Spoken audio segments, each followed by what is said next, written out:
bigyan natin ng reaction opinion itong post ni Manny Piñol. Sabi niya, Senator Ping Lacson is 100% correct. Isinare ni Manny Piñol ang post ni Ping Lacson. I don't know kung sa X ba ito o sa Facebook. Basta ito, Ping Lacson, verified account. This is not rocket science.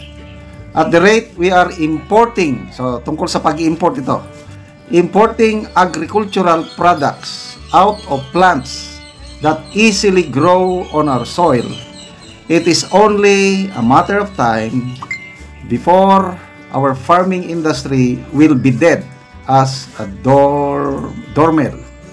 Yeah, doormill. So, Ping Lacson, more on law enforcement, national security to. Kaya lang napapansin niya ang nangyayari sa agrikultura natin, lalo na yung talamak na pag-i-import ng mga agricultural products. And I 100% agree. Pinapatay ng gobyernong ito ang ating mga local farmers and our fishermen. Kawawa sila. Okay, example na lang. Dito lang muna tayo sa bigas. Na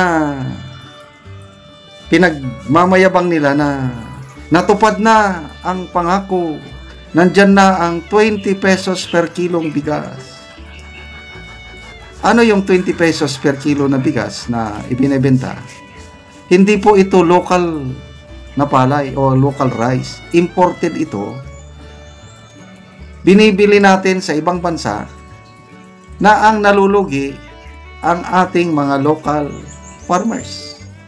Tapos, sinusubsidize ng gobyerno. Inaabunuhan para lang makapagbenta sila kuno ng murang bigas para natupad na ang kanilang pangako. BBM, ano yan? 20 bigas meron na. Pagka wala, I don't know, how do I describe it? At sino ang nakikinabang? Okay, binibintahan lang nila yung mga vulnerable sectors. For peace, o indigents, senior citizens, solo parents, and PWDs. Okay yun. Kaya lang, napaka-konting segment of society yun, yung natutulungan nila. Hindi nila kaya ibenta sa pangkalahatan. So ano ang resulta ngayon? Yung pagbaha ng imported rice sa atin, kawawa ang ating mga farmers. May nabasa akong open letter ng isang farmer. Sabi niya, ang tatay ko, kidney, nagdadialysis. Nagtanim kami ng palay, ang dami naming gastos. Kaya lang, dahil ang bintahan lang namin ng aming palay is only 13 pesos per kilo. Good quality palay, ang kanila, dry, 13 pesos. So, matotal, lugi sila, hindi pa sila nakabayad sa kanilang inutang para sa abono at iba pang input sa pagtatanim. Maawa naman kayo, sabi ng open letter sa gobyerno. Maawa kayo sa amin. Kasi, nagkakaroon ng cartel ba? I don't know. Nagiging inutil ang gobyerno. Kontrolado ng mga negosyante yung presyo ng palay. Pupunta ka naman sa NFA na totoo nga, mas mahal ang presyo sa NFA. Nasa 23, 24 pesos ata. Kaya lang, maghintay ka ng 4 na buwan. Tapos, kakaunti yung mga NFA warehouses. Paano yung mga malalayo na farmers? Gagastos pa sila papunta doon sa NFA. Maghihintay ng ilang buwan bago mabili yung... Ganyan po I don't know, ka-disorganize ng ating gobyerno pagdating sa mga local rice farmers natin. Kawawang kawawa. Basta ang mga prevailing prices is nasa may 10 pesos per kilo pa nga palay. Mataas na yung 13. Ulitin ko, kung magaling lang sana ang gobyerno, yung NFA gagawa sila ng para na halos every munisipyo sana. Kung gusto nilang pagsilbihan ang mga farmers, every munisipyo may buying station ng NFA. Ba't hindi nila magawa?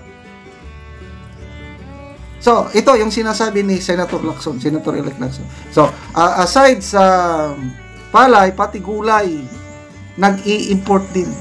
So, anong ibig sabihin yung import ka ng import? Oh, may nakikinabang. Alam nyo na yan. Wag na nating, we were not born yesterday. It's a business. May kumikita sa importation. Magbasa tayo sa mga comments. So, Ray, sabi niya, same as in aquaculture, fish ponds are converted into low-cost housing. DFAR is promoting fish cages in a 21 typhoons year country and improving importing galunggong from China.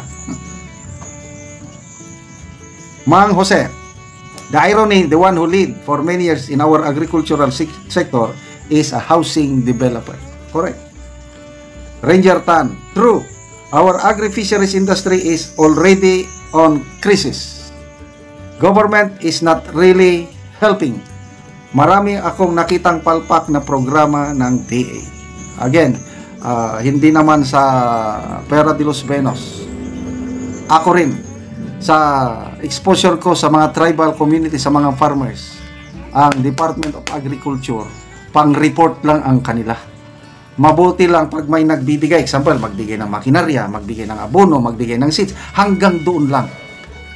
Wala nang follow-up. Hindi na nila mamonitor kung yung seeds na naibigay nila, naitanim ba ng gusto, na hanggang ganun lang.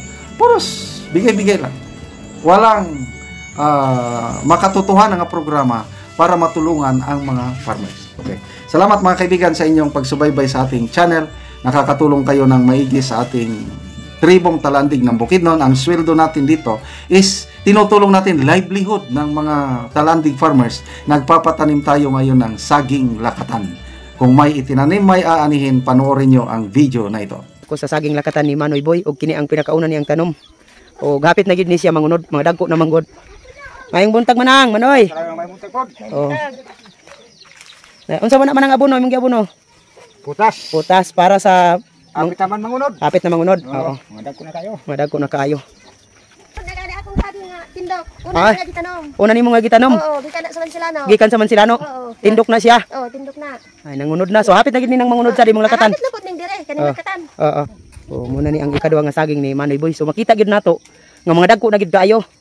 Ang gawas nga hinlo, maayo pud ang tubo tungod kay sige sila kahinlo ani og abono. Abunad lang.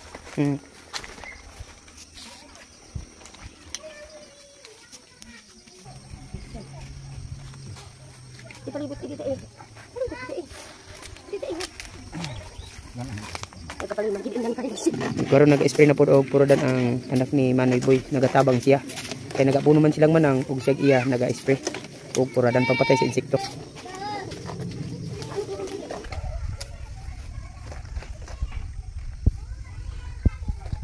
Gyud sa nagtabang ka namo. Nga Hapit na gyud sa hapit na gyud mi maka harvest. ani. Hapit na mangunod. Hapit na ngunod. Oo. Salamat gyud kayo sa nagtad-ang sa video. Oo nang. Sige, salamat nang.